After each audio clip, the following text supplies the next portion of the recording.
has reached out directly to President Biden with a handwritten note asking him not to forget her while she's being held in Russia.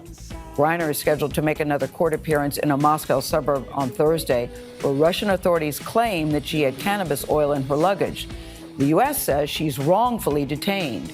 According to a representative, the basketball superstar tells President Biden in the letter, quote, "As I sit here in a Russian prison alone with my thoughts and without the protection of my wife, my family, friends, Olympic jersey, or any accomplishments, I'm terrified I might be here forever."